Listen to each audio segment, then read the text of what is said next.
সংসার করবো। আপনি যে বললেন যে তোমার সমস্যা আছে, না আমি তোমাকে ওরা বলছি ডিভোর্স দিয়ে দিতে, ওরা বলছে তুমি ডিভোর্স দিয়ে দাও, তুমি তোমার দুই মেয়েকে বাচ্চাকে নিয়ে থাকো। বাচ্চা হচ্ছে নারীর একটা সম্পদ, একটা মা একটা বাচ্চাকে নিয়ে সারা জীবন পার করে দেয়। তোমার দুইটা বাচ্চা আছে, তুমি দুইটা বাচ্চার জন্য তুমি তোমার জীবনটাকে তুমি ভালোবাসো, তুমি কাজ করো, তুমি অনেক ভালো ভালো কাজ করতো, আমি তোমাকে দিয়ে ব্যবসা করবো, আমি একটা বড় শোরুম আছে আমার, সেই শোরুমে তুমি কাজ করো, এ কথা বলেছি। এবং আপনার একটা ফোনে রেকর্ড শুনেছি আপনার কাছে 10 লাখ টাকা সে পেয়েছে রাসেল। না না না, আমার কাছে কখনো টাকা নেই, আমার কাছে তো ছিল আমার টাকা নেই, লাকিব ভাই।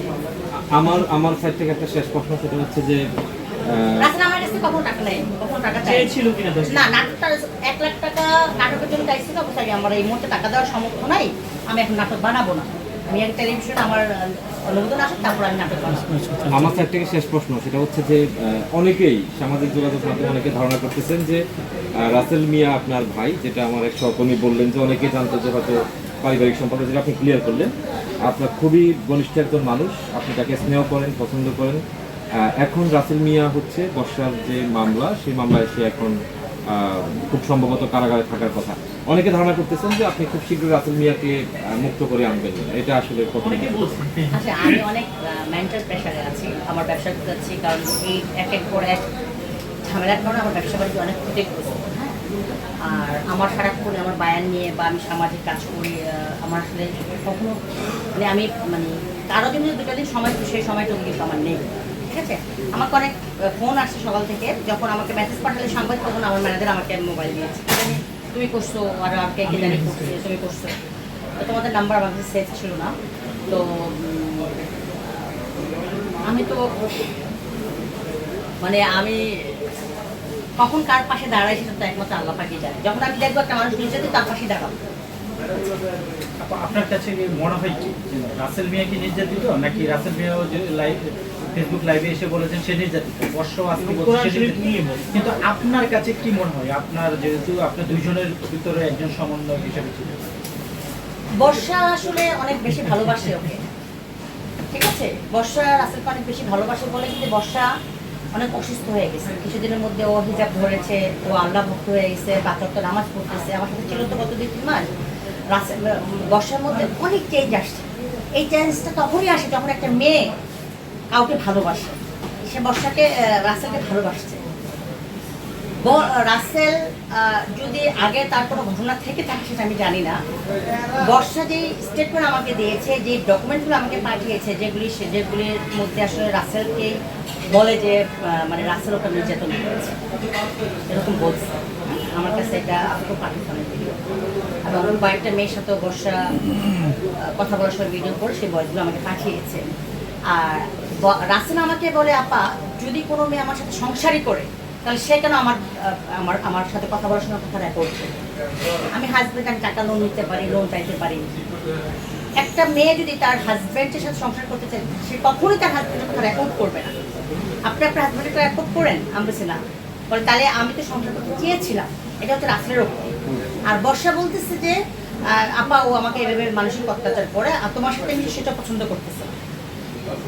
হতে পারে, অনেকে কিন্তু অনেক সাইকোলজিক্যাল প্রবলেম থাকে, অ্যারোগেন্ট থাকে, অনেকের আবার ওই মানসিক রোগী থাকে কিছু, এটাকে বলে ডুয়েল ক্যারেক্টার। ঠিক আছে, বর্ষা লাস্ট যেটা বললো যে জয়যাত্রার একটা ভিডিও ছাড়ছে, সেই থেকেই বর্ষার সাথে ও ঝগড়া।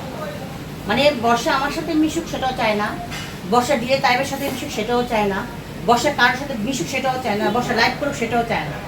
তুমি তো এই লাইভ দিয়ে তুমি বর্ষা চৌধুরী, তুমি তো এই কাজ দিয়ে তোমার পেট বাঁচে, তুমি এটা কেন করবা না? তোমাকে জেনে শুনে বিয়ে করেছে। আর ও বলে যে আপা আমার লাইফটা শেষ করে দিচ্ছে, আমি ওর সাথে সংসার করবো।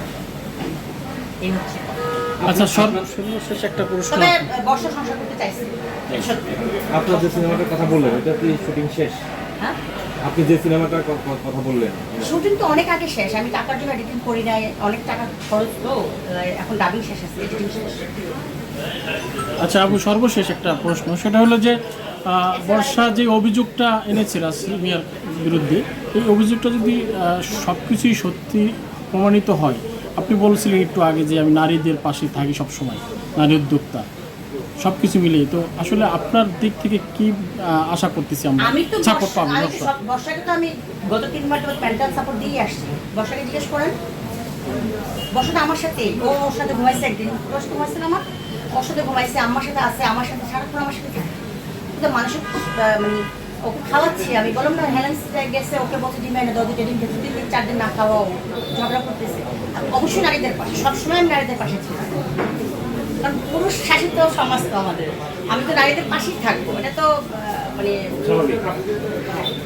একটা প্রশ্ন একটু জানতে চাই যে রাসেল মিয়া বর্ষা যেটি বললো যে যে মামলা যেটি সেটি আসলে আরো কয়েকদিন আগে করা, মামলাটি আরো কয়েকদিন আগেরই করা, তবে আমরা যেটা বর্ষা যেটা করলো ওটা 21 তারিখ করা, জি, কিন্তু আমরা তো এটা গতকালকে পেলাম। যাই হোক, একটু জানতে চাই যে এই মামলাটি হওয়ার পরে রাসেল মিয়া কি আপনার কাছে কোনো সহায়তা চেয়েছে কিনা বা ফোন করে কিছু বলছে কিনা? না, আমি ওরে মামলা হওয়ার আগে বলছি, বর্ষা তখন ছিল, বর্ষার সামনে ফোন করছি, বলছি ভাই আরেকবার করো, সংসারটা দেখো, চেষ্টা করো। তখন ও বলছে যে আপার সমস্যা নেই, ও যদি আমাকে জেলে পাঠাক, আমাকে মামলা দেখ, আমি তো কিন্তু শেষ হয়ে যাবো, তোমার লাইফটা কিন্তু শেষ হয়ে যাবে। বর্ষার সামনে, বর্ষারে ছাড়া আমি কোনোদিন একটা সিঙ্গেল কল আমি রাস্তাকে দিইনি, এটা হচ্ছে সবচেয়ে বড় সত্য। কারণ রাসেল বর্ষা যখন এসে আমার কাছে কান্নাকাটি করে, তখন আমার খুব খারাপ লাগে, তখন বর্ষাকে পাশে রাখে আমি ফোনটা দিই, আমি স্পিকারে দিই, আমি বলছি না বর্ষা যেহেতু এত টাকা করতে পারে, আমার ভয় লাগে, হ্যাঁ আমি স্পিকারে দিয়ে আমি বলছি আমি কারো লাইফ নষ্ট করতে পারবো না, আমি কথা বলি। পরে ও সবসময় রাসেল নেগেটিভই বলছে, বলছে না পারে সত্যি বলবো। রাসেল আপনার সাথে যোগাযোগ করতে নিষেধ করতো কেন বর্ষা? রাসেল আপনার সাথে বর্ষার সাথে যেন কমিউনিকেশন না বলছে, অনেকের সাথে যেন সেই কথা না বলে, পেজ না করে চালায়, এটা কেন করতে?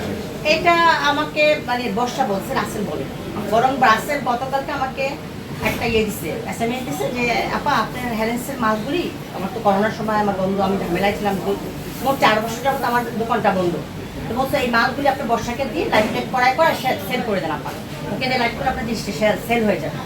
পরশুদিন বর্ষা গতকালকে বলছে রাসেল আমাকে। না না না, একটা কথা দিয়ে একটু শেষ করি, আপনি একটু ভালোভাবে মন্তব্যটা করবেন। সেটা হচ্ছে যে এই রাসেল মিয়া এবং হচ্ছে বর্ষার যে বিয়েটা, সে বিয়ের শুরুর দিন থেকেই এটিকে কেন জানি আমাদের সোশ্যাল মিডিয়াতে যারা আছেন তারা খুব ইতিবাচকভাবে নেন নাই। প্রত্যেকে বলছেন যে এই সংসারটা বেশি দিন টিকবে না, কারণ রাসেল মিয়াকেও মানুষ ভালোভাবে জানে, বর্ষাকেও জানে। তারা আপনারা সেই ভিডিওতে অনেকবার বলছেন যে সুন্দরভাবে সংসার করবে, একজন একজনকে ইয়ে করবে, কিন্তু মানুষ কেন জানি সোশ্যাল মিডিয়াতে এটা নিতে পারেনি। দিন শেষে আসলে সেটাই সত্যি হলো, আমরা সেটাই দেখতে পাচ্ছি, দুজন কিন্তু অল্প সময়ের মধ্যে আলাদা হয়ে গেল। তো এটি আসলে এই জায়গা থেকে আমাদের, আপনি তো নারী উদ্যোক্তাও, নারীদেরকে নিয়ে কাজ করেন, কি মেসেজ পাচ্ছি আমরা এই ধরনের সম্পর্কগুলো যে টিকতেছে না বা থাকতেছে না, এগুলো কেন হচ্ছে? এটা কি আসলে মানুষ শুধু ভাইরাল হওয়ার জন্য, ভিউসের জন্য, পরিস্থিতি পাওয়ার জন্য কি এগুলো বিয়ে বা সংসার করতেছে? অ্যাকচুয়ালি ওরা অনলাইনে অনেক জনপ্রিয় বলেই ওরা অনলাইনে এগুলো প্রকাশ করছে, বাট এগুলি ঘরে ঘরে সমস্যা, প্রতিটি ঘরে কিন্তু এই ঘটনা ঘটতেছে, প্রতিটি ঘরেই সংসার ভাঙার ঘটনা আছে, প্রতিটি ঘরেই কিন্তু তার বউয়ের সাথে তার হাজবেন্ডের মিল নেই। অনেকে তো মানে ফেসবুকই ব্যবহার করে না, আপনি 99% ঘরে যায় দেখবেন ঘরের মধ্যে সমস্যা, কিন্তু তারা ফেসবুকে এসে বলতেছে না। আমার ঘর যে ভালো তা কিন্তু আমি বলবো না, আমার ঘরেও সমস্যা থাকতে পারে, আমার নিজেরও সমস্যা থাকতে পারে, বাট এগুলো সময় ফেসবুকে সব বলার কিছু না। আপনারা জানেন যে আমার সাথে যে ঘটনা ঘটেছে একের পরে, আমি মিডিয়ার খুবই শিকার হয়েছে, আমি কিন্তু আজকে তো মুখ খুলি না, খুলছি, আমি এখনো বোবা, আমাকে টাওয়ার বানাইছে বা আমাদের ব্যবসায়ী বানাইছে, চিটার বানাইছে, বাটপার বানাইছে, আমি কিন্তু এখনো কিন্তু আমি মুখ খুলি না, বোবা হয়ে আছি। কারণ আমরা চাই না যে আমাদের কথাগুলো সমাজ জানুক, সমাজের মানুষগুলো জানুক, চাই না, সব কথা সবাইকে বলতে হয় না। আমরা ব্যবসা বাণিজ্য করি, আমাদের ব্যবসা, আমাকে তো ফেসবুক ব্যবহার করাই নিষেধ করেছিল, বলতে ফেসবুক ব্যবহার করার দরকার থেকে, আপনার মতো বড় বড় ব্যবসায়ী ফেসবুক ব্যবহার করে না। তা আমি বুঝছি ফেসবুক আমার হচ্ছে একটা বিনোদনের মানে একটা মাধ্যম, আমি ফেসবুক সবাইকে দেখতে পাই, সবার ঘটনা জানতে পারে বা আমার কথাগুলো আমি প্রকাশ করতে পারি, কিন্তু ফেসবুক আসলে কল্যাণ এবং অকল্যাণ দুটাই কিন্তু আছে, ঠিক আছে, কল্যাণ অকল্যাণ দুটাই আছে। তো ফেসবুকে আসলে এগুলি বলার আমি মনে করি এটা না। আচ্ছা আপা, দীর্ঘদিন ধরে যেহেতু রাসেল মিয়ার সাথে আপনার পরিচয়, মাঝখানে একটা বলি, তৃষা আরও যে মুস্তাক তো আমার পাশে প্রায় আসে, উল্টা পাশের বাড়ি, আমি কিন্তু ওনাদের নিয়ে জীবনে একটা ভিডিও বানাইনি। রাসেল বসের ভিডিও বানানোর কারণ হচ্ছে আমি তাদের পেজে গিয়েছিলাম, এর জন্য বানিয়েছিলাম। আমি কিন্তু নর্মালি কারো ভিডিও বানাই না, কারো ভিডিও পাবলিশ করি না। আমি একটা রেস্টুরেন্টে খেতে গিয়েছিলাম, একটা বউ এসে আমাকে বলতেছে আপা, মানে আমাকে দেখে সে জড়ায় ধরছে। তো যারা অনেক উৎসাহী আসে তাদের নিয়ে আমি ভিডিও বানাই। আমি নর্মালি কারোকে নিয়ে ভিডিও বানানোর আসলে ইচ্ছা আমার নাই, বা আমারও সেই সুযোগও নেই, সময়ও নেই, ঠিক আছে। তবে হ্যাঁ, বর্ষা মেয়েটা মানে অনেক কষ্ট পাচ্ছে, অনেক অসুস্থ, আমি চাই ওকে সবাই মিলে একটা মেন্টাল সাপোর্ট দিয়ে ওকে সুস্থ করে তুলব। আচ্ছা আপা, এই যে রাসেল মিয়া দেখি অনেক জ্ঞানী জ্ঞানী কথা বলে, এই যে গত পরশুদিন শুক্রবারে প্রতিবাদী, সেই প্রতিবাদী রাসেল 3-4 মাস না যেতেই তার বউকে অত্যাচার করছে, আজকে সেই নির্যাতনের দায়ে গ্রেপ্তার হয়েছে, আদালতে আছে, সম্ভবত এখন কোথায় আছে জানি না, কারাগারে আছে না জামিন পেয়েছে জানি না, কিন্তু একজন প্রতিবাদী মানুষ, সে নিজের ঘরই আচ্ছা, আমি জানি না সে যে কোথায়, আমি যোগাযোগ জি। পাইনি, আমার কালকে বহু যোগাযোগ হয়েছিল, ওকে বলছি তুমি তো অনেক কথা মামলা খাওয়া ভাই, তুমি সাবধান হও, এটা বলছি আমি, তুমি এখনো সময় আছে, তুমি বসে সাথে ও বসেও বলছে আপা তোমার কথায় যদি ওখানে নাই, আমি এখন লিগাল অ্যাকশন যাও।